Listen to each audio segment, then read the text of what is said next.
네, 안녕하세요. 박철순 매니저입니다. 자, 7월 4주차 이제 첫 거래일 개장을 앞두고 있는 상황입니다. 자, 이번 주에 있을 만한 주요 일정들을 살펴볼 텐데요. 자, 매주 올려드리고 있는 시크릿 노트 보면서 주간 계획을 한번 세워보도록 하겠습니다. 자, 이번 주 굉장히 날씨가 덥다고 합니다. 다들 건강에 유의하셔야 될 것 같습니다. 자, 이번 주 월요일부터 한번 일정 살펴보도록 할 텐데요. 자, 이번 주 월요일 바로 19일입니다. 영국의 코로나19 제한 조치 해제가 예정이 되어 있는 상태입니다. 뭐 실내에서 마스크 없이 생활도 할 수 있고 실내는 6명, 뭐 실외는 30명으로 정해진 모임 제한 규정도 사라진다고 하는데요. 자, 전 세계적으로 코로나가 확산되고 있는 가운데 이런 조치 해제가 과연 도움이 될지 굉장히 걱정스러운 목소리가 많이 들리고 있는데 일단 어떤 상황이 이어질지 한번 주가 추이와 그리고 확진자 추이도 한번 살펴봐야 될 것 같습니다. 자, 두 번째로는 미국 바이러스 학회 연례 학술회의 ASV 개최가 예정이 되어 있는 그런 상태입니다. 지금 엔지케임 생명과학의 참여가 예정이 되어 있기 때문에 주가 흐름도 한번 기대를 좀 해보면 좋을 것 같고요. 자, 다음으로는 한국거래소에서 기후변화지수 3종 발표가 예정이 되어 있는 그런 상태입니다. 온실가스라든지 탄소 배출권 관련된 종목들 흐름 한번 우리가 확인을 계속적으로 해줘야 될 것 같고요. 다음으로는 K 뉴딜 지수 선물 상장이 예정되어 있습니다. 지금 한국거래소에서 진행이 되게 되는데요. K 뉴딜 지수를 기초자산으로 하는 K 뉴딜 지수 선물이 상장된다라고 보시면 될 것 같습니다. 7월 19일 날 상장이 예정되어 있고요. 지수 선물로는 KRX, BK 뉴딜 선물, 그리고 KRX 2차전지 K 뉴딜 선물, KRX 바이오, K 뉴딜 등 3개 상품이 상장될 예정이기 때문에 2차전지 관련된 종목들이나 바이오 관련된 종목들 힘을 좀 받을 수가 있는 내용들입니다. 최근에 2차전지 흐름들 굉장히 좋은데 한번 기대를 더 한번 해볼 수 있는 내용이니까요. 참고해 주시면 될 것 같고요. 그리고 제주도 같은 경우 사회적 거리두기 3단계 격상이 예정이 되어 있는 그런 상태입니다. 지금 코로나 확진자가 상당히 높은 수준에서 움직이고 있는 상태이기 때문에 전체적으로 이제 거리두기가 계속적으로 상향 조정되고 있는 상황이고요. 이제 확진자가 좀 줄어들게 되면 오히려 수혜주들은 다시 한번 가격이 좀 내려가는 그런 현상이 나올 수가 있겠죠. 일단 코로나 관련된 종목들 확진자 추이에 따라서 변동성이 강화될 수가 있기 때문에 항상 투자에 좀 유의를 하셔야 될 것 같습니다. 자, 다음으로는 브레인즈 컴퍼니티 이 공모 청약이 예정이 되어 있는 상황입니다. 모바일 솔루션 관련된 종목이기 때문에 관련된 내용들 한번 참고를 해주시면 될 것 같고요. 다음으로는 맥스트 공모 청약이 예정이 되어 있습니다. 최근 트렌드한 이 메타버스라든지 증강현실 관련된 종목이기 때문에 관련주들 힘을 받을 수 있을지 한번 주가 추이 한번 지켜봐야 될 것 같고요. 다음으로는 에브리봇의 공모 청약이 예정이 되어 있습니다. 19일과 20일 진행이 되게 되는데 로봇 관련된 종목인 만큼 관련주들에게도 역시나 힘이 될 수 있는 내용이 될 것 같습니다. 자, 이번 주도 역시나 우리나라뿐만 아니라 글로벌 시장들 실적 발표가 계속적으로 이어지고 있습니다. IBM의 실적 발표가 예정이 되어 있고요. 아무래도 IT 관련 대표 종목이기 때문에 실적 한번 꼭 확인을 해야 될 것 같습니다. 자, 그리고 20일 화요일입니다. 블루오리진의 첫 민간인 우주비행체 발사가 예정이 되어 있는 그런 상황입니다. 지금 아마존의 창업자죠. 그리고 블루오리진의 창업자인 제프 베이조스와 남동생인 마크가 관광에 참여할 것으로 알려져 있는 상태입니다. 우주항공 관련 사업 섹터 상당히 최근에 주기적으로 조금 강세를 좀 보이고 있는 상황이기 때문에 과연 이 일정이 어떤 영향을 줄지도 한번 참고를 해보시면 될 것 같습니다. 자, 그리고 국무총리의 부여 스마트팜 방문이 예정이 되어 있습니다. 스마트팜 관련된 종목들도 미래 성장 가능성이 굉장히 높은 섹터이기 때문에 주목을 해봐야 될 것 같고요. 한국은행의 금통위 의사록 공개가 예정이 되어 있습니다. 그리고 미국의 넷플릭스 실적 발표가 예정되어 있기 때문에 미디어와 영상 컨텐츠 관련된 종목들 참고를 해보시면 될 것 같고요. 그리고 미국의 트래블러스 컴퍼니 실적 발표가 예정되어 있습니다. 손해보험과 생명보험 섹터 관련된 종목들도 한번 흐름 지켜봐야 될 것 같고요. 자, 다음으로 21일 수요일입니다. 수요일 같은 경우는 중소벤처 기업부의 기술혁신 선도할 소재 부품 장비 강소기업 육성 프로젝트가 가동이 되게 됩니다. 지금 아무래도 이제 소재 부품 장비 섹터들 국내 굉장히 좋은 기업들도 많이 있는데 이런 섹터들을 육성시키기 위한 프로젝트이기 때문에 이런 것들도 시장에 영향을 줄 수 있는 내용들입니다. 참고를 하시면 될 것 같고요. 다음으로는 산업통상자원부에서 미래차와 디지털 전환 등과 같은 신산업 진출 총 15개의 사업 재편 승인이 예정이 되어 있는 그런 상황입니다. 일단은 뭐 정부 차원에서 이런 내용들이 나올 수가 있는 부분들이기 때문에 과연 어떤 흐름이 생길지도 한번 역시나 지켜봐야 될 것 같고요. 다음으로는 역시나 산업통상자원부의 제2차 시멘트 그린뉴딜 위원회가 개최가 예정되어 있습니다. 시멘트 관련된 종목들 한번 보셔야겠고요. 자, 미국의 텍사스 인스트루먼트 실적 발표가 예정되어 있습니다. 반도체 관련된 섹터인 만큼 우리나라 반도체 기업들의 실적도 어느 정도 예측을 해볼 수 있는 내용이니까 참고하시면 될 것 같고요. 그리고 중복이죠. 육계 관련된 종목들 간혹 움직이는 경우들이 있으니까 참고하시면 될 것 같고요. 그리고 무인이동체 산업 엑스포가 예정이 되어 있습니다. 드론과 자율주행, 지능형 로봇, 그리고 인공지능 관련주 이런 것들 움직임 한번 기대를 해보겠고요.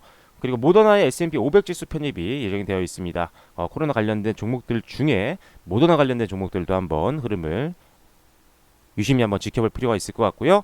그리고 미국의 국무부 부장관 셔먼 방한이 예정되어 있습니다. 남북 경협주도 역시나 흐름 한번 살펴볼 필요가 있을 것 같고요. 한미일 외교 차관 협의회 예정이 되어 있습니다. 남북 경협주 그리고 일본 관련된 종목들 한번 흐름 한번 지켜보겠고요. 우리나라 이제 포스코 인터내셔널의 실적 발표가 예정이 되어 있습니다. 종합 상사들의 흐름들을 한번 지켜봐야 될 것 같고요. 그리고 역시나 공모 청약이 굉장히 많이 있습니다. 오늘 딥노이드 수요일날 공모 청약이 예정이 되어 있는데 의료기기와 지능형 로봇, 인공지능 관련주인 만큼 역시나 관련주들 한번 흐름 지켜봐야 되고요. 조선 관련된 대표 종목이죠. 한국조선해양 실적 발표가 예정이 되어 있습니다. 자, 그리고 또 한번 살펴볼 텐데요. 현대미포조선 역시나 조선 관련된 종목 실적 발표가 예정이 되어 있고요. 우리금융지주 대표적인 은행 관련된 종목 실적 발표가 예정되어 있는데 미국도 은행 관련된 종목들 뭐 실적 괜찮았지만 실적 발표 이후에 좀 주가가 흔들리는 모습들이 나오고 있습니다. 역시나 조심하셔야겠죠. 자, 그리고 미국의 대표적인 통신 관련주입니다. 버라이즌 실적 발표가 예정되어 있습니다. 국내 관련된 동족 섹터들도 한번 움직임 기대해 보겠고요. 자, 미국의 코카콜라 실적 발표가 예정되어 있고 존슨앤존슨의 실적 발표도 예정이 되어 있다는 점 참고하시면 될 것 같습니다. 자, 다음으로 22일 목요일 같은 경우는 중소벤처 기업부의 2021년 상반기 국내 유니콘 기업 현황이 발표가 예정되어 있고요. 우리나라 대표적인 온라인 플랫폼 관련주죠. 네이버 실적 발표가 예정이 되어 있습니다. 자, 그리고 큐라클의 신규 선정이 예정이 되어 있습니다. 제약바이오 관련된 섹터에 어떤 흐름을 만들어줄지 한번 지켜보시면 될 것 같고요. 자, 미국의 인텔 실적 발표가 예정되어 있습니다. 역시나 반도체 관련된 대표 기업 실적 발표가 이어지고 있으니까요. 이번 주는 반도체 섹터의 흐름 유심히 지켜봐야 될 필요가 있을 것 같습니다. 자, 다음으로 스마트 디바이스 X 소형 가전쇼가 예정이 되어 있습니다. 관련된 종목들 역시나 흐름 한번 지켜보겠고요. 엔비디아의 AI 개발자 및 그 다음에 온라인 개최 일정이 예정되어 있습니다. 참고하시면 될 것 같고요. 자, 우리나라 대표적인 2차 전지 관련된 종목 중에 하나죠. 포스코 실적 발표가 예정이 되어 있습니다. 그 다음에 현대차 실적 발표가 예정이 되어 있고요. 그리고 기아 실적 발표가 예정이 되어 있습니다. 자동차 업종들도 역시나 우리나라에서 가장 대표적인 주력 섹터이다 보니까요. 관심 있게 좀 지켜봐야 될 필요가 있을 것 같습니다.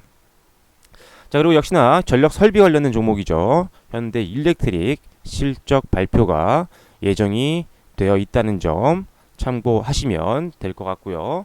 그 다음에 현대건설기계 실적 발표, 그리고 LG생활건강 실적 발표 예정이 되어 있고요. 미국의 월풀 실적 발표도 예정되어 있고 한국의 하나금융지주 실적 발표도 예정이 되어 있습니다. 자, 그리고 이어서 계속적인 실적 발표인데요. 자, 미국의 트위터 실적 발표가 예정이 되어 있고, 그리고 미국의 누코 철강 관련된 종목이니까 한번 지켜보시면 될 것 같고요. 그리고 미국의 유니언 퍼시픽 철도 관련된 기업 실적 발표가 있고, 미국의 5G 통신 관련된 대표 종목이죠. AT&T 실적 발표가 예정이 되어 있습니다. 우리나라 5G 업종에도 어떤 흐름이 생길지 조금 관심 있게 지켜봐야 될 것 같습니다. 자, 마지막으로 이제 이번 주 금요일입니다. 일정 한번 살펴볼 텐데요. 여야 제2차 추가 경쟁 예상안 처리 시한 발표가 예정이 되어 있는 그런 상태고요. 이번 주에는 드디어 도쿄올림픽 개최가 예정이 되어 있습니다. 올림픽 관련된 종목들 과연 어떤 흐름 나올지 유심히 좀 지켜봐야 될 것 같습니다. 뭐 크게 영향을 받을 것 같지는 않지만 그래도 4년에 한번 들어오는 올림픽 관련된 일정이기 때문에 한번 지켜봐야 될 것 같고요. 우리나라 대표적인 가장 큰 자동차 부품 업체입니다. 현대모비스 실적 발표가 예정이 되어 있고요. 그리고 현대중공업지주도 실적 발표가 예정되어 있고, 현대건설 그리고 현대글로비스 실적 발표, 그리고 미국의 아메리칸 익스프레스 실적 발표가 예정이 되어 있으니까요. 관련된 기업들 주가 흐름 한번 살펴보면 좋을 것 같습니다. 자, 다음 일정 한번 볼게요. 이번 주 월요일에는 뭐 특별한 글로벌 주요 지표 일정들은 없고요. 화요일 같은 경우는 미국의 건축 승인 건수와 그리고 중국 인민은행의 대출의 금리 정도는 살펴봐야 될 것 같다는 점 참고하시면 될 것 같습니다. 자, 요게 두 개 정도 살펴보시면 될 것 같고요. 자, 그리고 수요일 같은 경우 가장 우리가 가장 기본적으로 살펴봐야 되는 것들 원유 재고 정도 살펴보시면 될 것 같고요. 다음으로 목요일 같은 경우는 조금 봐야 되는 지표들이 좀 많이 있습니다. 일단은 유로존의 예금 금리, 그리고 유럽중앙은행의 한계 대출, 그리고 금리 결정 살펴봐야 되겠고요. 미국의 신규 실업수당 청구 건수, 그리고 유럽중앙은행 기자회견 내용에 따라서 또 통화정책에 대한 내용들이 나올 수가 있으니까 살펴봐야 되겠고요. 그리고 미국의 기존 주택 판매 관련된 지표 발표도 역시나 중요한 지표 중에 하나이기 때문에 살펴봐야 될 것 같습니다. 자, 이번 주 금요일 날 또 한번 어떤 글로벌 주요 지표 일정이 있는지 살펴볼 텐데, 일단은 지금 유로존 일정들이 조금 있습니다. 제조업 구매관리자 지수, 그리고 마켓 종합 구매자 관리 지수, 그리고 서비스 구매관리자 지수 살펴봐야 될 것 같고요. 그 다음에 역시나 미국도 제조업 구매자 관리 지수와 마켓 종합 중앙 구매관리자 지수, 그리고 서비스 구매관리자 지수 가장 중요한 지표니까 살펴보시면 될 것 같습니다. 제가 카카오톡방을 통해서 계속 설명드릴 테니까요. 일단 그 내용들만 참고하셔도 될 것 같습니다. 자, 그리고 이번 주에는 역시나 앞서도 말씀드렸지만 뭐 실적 발표도 예정이 되어 있고요. 그 다음에 IR 일정들이 굉장히 많이 있습니다. IR이 끝나고 나면 관련된 자료들도 올라오기 때문에 내가 지켜보고 있는 종목이 있다라거나 또는 가지고 있는 종목이라면 당연히 IR 자료도 한번 찾아보시면 될 것 같고요. 그리고 이제 유상증자라든지 무상증자, 감자 이런 신규 상장 일정들도 굉장히 이번 주에 많이 있습니다. 내가 관리하고 있는 종목들, 내가 매수하고 있는 종목들이라면 당연히 주가의 변동성을 줄 수 있는 유상증자라든지 무상증자, 감자 일정들은 꼭 확인이 필요합니다. 주가에 영향을 줄 수 있는 가장 중요한 일정 중에 하나이기 때문에 항상 올려드리는 이 일정들 꼭 확인이 필요하다는 점 다시 한번 말씀드리겠고요. 다음으로 추가 상장이라든지 변경 상장 일정도 마찬가지입니다. 여러분들 주가에 영향을 줄 수 있는 내용들이기 때문에 꼭 확인을 하셔야 됩니다. 물량과 관련이 있는 내용들이죠. 주식 수와 관련이 있는 물량 문제이기 때문에 항상 여러분들이 확인이 필요합니다. 자, 주식 관련 사채, 나비빌도 그리고 살펴보시면 될 것 같고요. 청약일도 마찬가지입니다. 그리고 신주 인수권 증서 관련한 일정들도 많이 있으니까요. 살펴보셔야 될 것 같고요. 그리고 수요 예측 일정 있습니다. 이번 주에는 HK 이노엔 그리고 하나플러스 스펙 2호 그리고 카카오뱅크 관련된 내용들이 조금 흘러나오고 있는 그런 상황입니다. 가장 또 기대감이 높은 카카오뱅크 일정이 좀 있기 때문에 한번 수요 예측 결과도 한번 살펴봐야 될 것 같고요. 그리고 에브리봇과 넥스트의 공모 청약 일정이 있습니다. 청약 관련된 준비를 하고 있는 분들이라면 일정 꼭 놓치지 마셔야겠죠. 자, 그리고 큐라클 신규 상장 예정이 되어 있습니다. 요즘은 신규 상장된 종목들이 굉장히 빠르게 매물들이 출회되면서 낙폭이 빠르게 나오는 경우가 많기 때문에 분할 매도로 좀 대응을 하셔야 최소한 그래야 수익을 좀 챙길 수 있다는 점, 그리고 추가 하락을 좀 대비할 수 있다는 점 참고하시면 될 것 같습니다. 자, 그리고 이번 주 코스피 보호예수 해제 일정들이 이번 주는 그래도 없습니다. 이번 주는 코스피에서는 일단은 뭐 다음 주 같은 경우는 금요일날 셀마 테라피틱스의 보호예수가 풀리는 일정들이 있는데, 보호예수가 풀린다는 점은 1년 동안 묶여있던 물량들을 이제 팔 수 있는 시기가 왔다라는 겁니다. 오른쪽에 나와 있는 비율만큼 물량이 출회될 수 있는 가능성이 생긴다라는 의미이기 때문에 주가 변동성이 생길 수 있다는 부분이죠. 그래서 항상 조심하셔야 되는 일정이라고 보시면 될 것 같습니다. 자, 코스닥 같은 경우는 경남제약과 ITX, AI 그리고 플리토 이번 주에 보호예수 해제 일정이 잡혀 있는데, ITX, AI라든지 플리토 거의 뭐 38%, 33% 상당히 많은 물량들이 풀립니다. 조심하셔야겠죠. 미리 주가가 빠지는 경우도 있습니다. 그래서 일정 당일날만 빠지는 게 아니에요. 이 당일날 물량이 출회가 될 수 있기 때문에 미리 위험을 회피하기 위한 물량들이 나올 수도 있습니다. 그래서 난 리스크를 안기 싫다라고 한다면 미리미리 조금 비중을 줄여놓는 게 좋으시다는 점 참고하시면 될 것 같고요. 자, 역시나 계속 일정이 있습니다. 뭐 멜파스, 해성 DPC, 이삭 엔지니어링 등등등 굉장히 많이 있는데, 역시나 총 발행 주식수 대비해서 비율이 큰 종목들을 더 조심하셔야겠죠. 그만큼 물량이 많이 나올 수가 있으니까요. EQ셀 물량 좀 많고요. 멜파스도 역시나 조금 많은 편이고요. 그리고 한국 유니온제약도 26% 정도 물량이 되기 때문에 역시나 변동성을 가장 많이 조심을 하셔야 될 것 같습니다. 자, 일단 이번 주 일정들 간단하게 좀 살펴봤는데, 최근에 이제 코스피가 3,300선 아래에서 횡보를 하고 있습니다. 지금 국내 경제 상황도 나쁘지 않고요. 기업의 실적들도 양호하긴 하지만 미국의 이제 통화 정책이 어떻게 흘러가는지에 따라서 불확실성이 커질 수가 있는 상황이기 때문에 지금 지수가 크게 오르지는 못하고 있는 그런 상황입니다.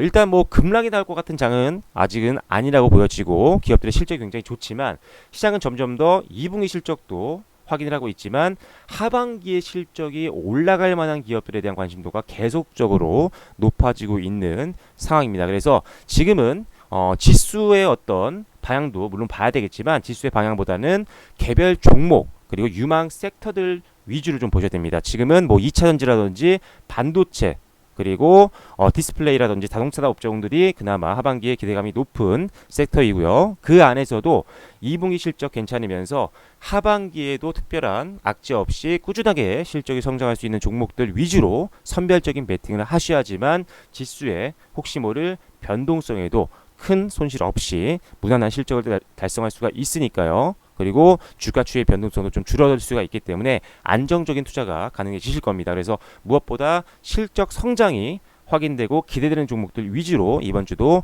베팅을 좀 해보시면 무난한 수익을 달성할 수 있는 한 주가 되지 않을까 싶습니다.